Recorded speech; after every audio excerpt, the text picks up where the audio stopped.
Things are going well. We have even more business than we can handle. I need help, but should I hire an employee, independent contractor, or intern?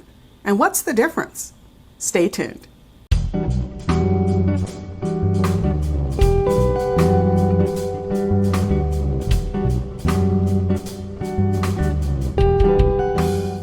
Hi entrepreneurs, I'm Vicky Brown, and you're in the right place if you want to engage your team, boost your business, and grow your leadership muscle. So, when your business is new, you usually start out doing everything yourself. But sooner or later, you realize that in order to grow and not lose your mind, you're going to have to get some help. But what kind of help should you get? An independent contractor or intern, or maybe an actual employee? Well, there are pros and cons to each type, so let's break them down. First, let me describe the difference between the three categories. Technically speaking, an independent contractor is a separate business. Now, it may be a business of one, but the officials consider it a separate business. So that independent contractor or business of one has all the responsibilities of any other business.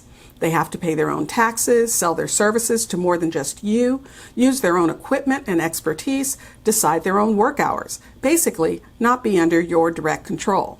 They're just there to provide a product or service, and how that happens should be up to them.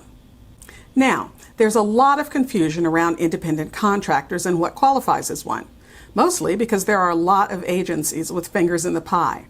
At the federal level, the Department of Labor has an opinion and a set of guidelines, and the IRS has an opinion and another set of guidelines. And then there are various states and their opinions and guidelines. And while your contractor might meet the guidelines of one or two, they may not meet the guidelines of the third.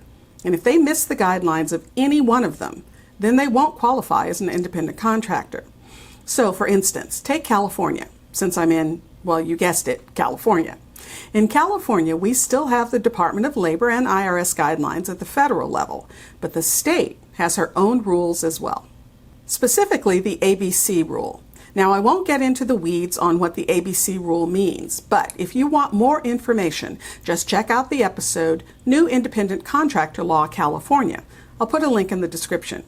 The important point to know for this discussion is that in California, with few exceptions, if the contractor is performing work that's critical to your business, for instance, you're a copywriting service and you take on a contractor to do copywriting, then they can't qualify as an independent contractor. That's the B in the ABC rule. Now, as you might guess, that knocks out a large block of independent contractors. Even aside from the state and federal level restrictions, an independent contractor won't be fully engaged with your company the way an employee would. Now, before you flood the comments, I am absolutely aware that there are amazing contractors out there, and many companies have a team of contractors that they feel in every way operate as their employees. But there are also contractors for which you're just one of a number of clients. And actually, when you look at the federal rules, you should be one among many clients. But with that may not come the dedication and commitment of time and energy that you would get from an employee. And by the way, people always ask me, what's the worst that can happen if I misclassify a contractor? Well, you'll be in violation of payroll taxes, workers' compensation taxes, unemployment insurance rules, minimum wage and or overtime rules, paid sick leave rules, and a host of other employment laws. So, as you might guess, the fines and penalties add up quickly. Okay, so on to using an intern. Some companies opt for interns with the hope of getting someone to help out at little or no pay. Of course, generally, interns will have less skills and experience than someone looking to be employed in that role.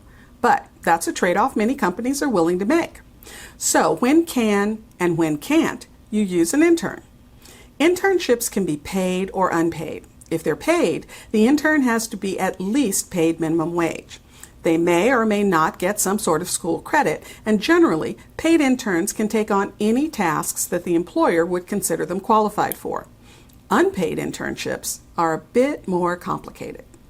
An unpaid intern is not, I repeat, is not free labor.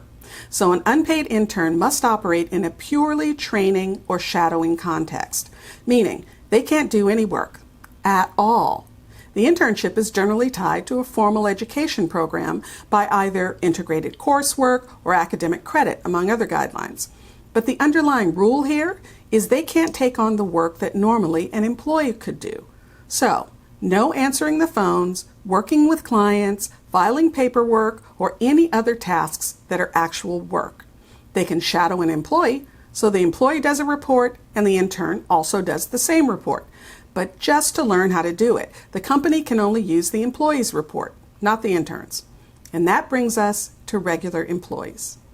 Employees are under the control and direction of the employer and can do any work or tasks that the company thinks they're qualified for.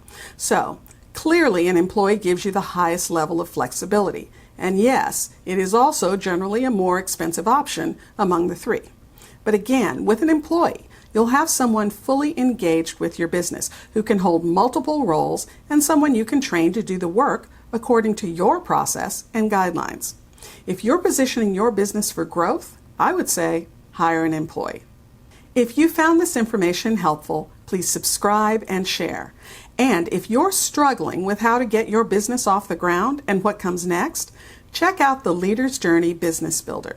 I designed this completely free video series to help you with figuring out who your customer is and where to find her, how to sell without selling, how to package and deliver your service, and much, much more. Check it out by using the link leadersjourneyexperience.com. And remember, your inspired leadership is the secret sauce to having a high-performance team and a wildly successful business you'll love. I'll see you next time on Leader's Journey.